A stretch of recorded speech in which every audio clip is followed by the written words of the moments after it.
আমার হাতের এই সেটআপগুলোকে বলে কোকিডামা। টপ ছাড়া বলের মতন ঝুলিয়ে রাখা এটা একটা জাপানিজ টেকনিক। আজকের এই ভিডিওতে আপনাদেরকে দেখাবো কিভাবে কোকিডামা তৈরি করতে হয়। চলুন কথা না বাড়িয়ে শুরু করি। কোকিডামা অনেকভাবে তৈরি করা যায়। আজকে আপনাদেরকে একটা পদ্ধতি দেখাবো।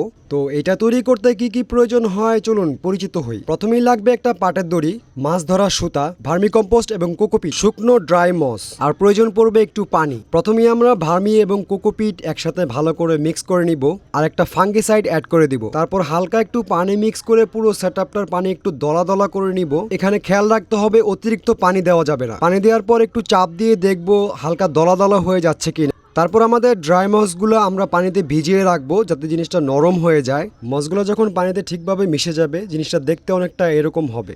প্রায় অনেক ধরনের গাছ দিয়ে কোকোডামা তৈরি করা যায়। এখানে আমরা একটা স্পাইডার প্ল্যান্ট নিছি।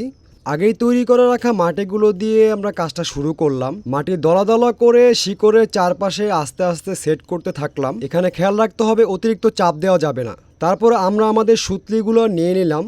এই সুতলির সাহায্যে পুরো মাটিগুলো আমরা আস্তে আস্তে আটকাতে থাকলাম। এই কাজটা খুব আস্তে আস্তে করতে হবে কারণ ঝুরঝুরা মাটি প্রেসারে আস্তে আস্তে খুলে আসতে পারে। যদি কোথাও থেকে মাটি সরে যায় আমরা আস্তে আস্তে কিছু মাটি অ্যাড করে আবার সুতা পেঁচিয়ে দিব। সুতা পেঁচানোর সময় খেয়াল রাখতে হবে সব দিকেই যেন সুতা যায়। সুতা পেঁচানো শেষ হয়ে গেলে সেটআপটা দেখতে খুব ভালো লাগতেছিল। তারপর আমরা মাছ ধরার যে সাদা সুতা আছে সেই সুতাটা নিলাম। এই সুতাটা দিয়ে মূলত গাছটাকে ঝুলানো হবে। সাদা সুতার কারণে যখন গাছটা ঝুলে থাকবে দেখলে মনে হবে শূন্যে ভেসে আছে। আমরা এখানে দুইটা দড়ি খুব লম্বা করে নিয়ে নিলাম এবং দুই দড়ির মাঝখানে একটা গিট্টু দিয়ে চারটা দড়ি একসাথে করে নিলাম। মাঝখানের গিট দেওয়া জায়গাটা আমি পুরো সেটআপটার নিচে বসালাম এবং চারদিক থেকে সুতাগুলো উপর দিকে উঠিয়ে নিলাম।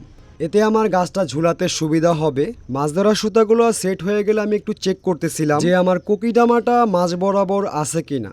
গাছগুলোর নিচে কিছু বাড়তি শিকড় ছিল, যে শিকড়গুলো আমরা আস্তে আস্তে কেটে দিলাম। এই ধরনের গাছগুলো শিকড় কাটলে তেমন কোনো ক্ষতি হয়। তারপর আমরা আমাদের ভিজিয়ে রাখা মসগুলা নিলাম। মূলত এই মসগুলো দিয়ে পুরো সেটআপটা ঢেকে দিব।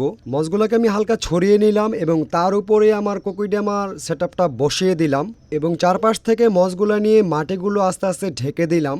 সবদিকে মস দেওয়া হয়ে গেলে আমি আস্তে আস্তে চাপ দিয়ে পুরো বলের মতো করে নিচ্ছিলাম। মসগুলো চাপ দিয়ে সেট করার পর সেটআপটা দেখতে আরো ভালো লাগতেছিল। তবে এখানেই আমার কাজ শেষ হয়ে যায়নি। এখন আমাদের চিকন সুতলি দিয়ে আমরা পুরো সেটআপটা আবারও পেঁচিয়ে দিব। প্রথমে সুতলিটা আমি উপরের দিকে একটু বেঁধে নিলাম যাতে কাজ শেষ হওয়ার পর গিট দেওয়ার সময় এই মাথাটা আমি খুঁজে পাই। তারপর আমি খুব সাবধানে মসগুলোর উপরে সুতলি পেঁচাতে থাকলাম। এই কাজটা করার সময় কিছু কিছু জায়গা থেকে মস সরে যায়, বাট শুরুর দিকে আমরা পুরোটা আস্তে আস্তে পেঁচিয়ে নিব। তারপর যে জায়গাগুলোতে মস খুলে গিয়েছিল ওইখানে সেট করে আবার নতুন করে পেঁচাতে থাকবো। সুতলিগুলো মসের উপর পেঁচানোর সময় একটু আড়াআড়ি করে পেঁচাইলে দেখতে খুব ভালো লাগে।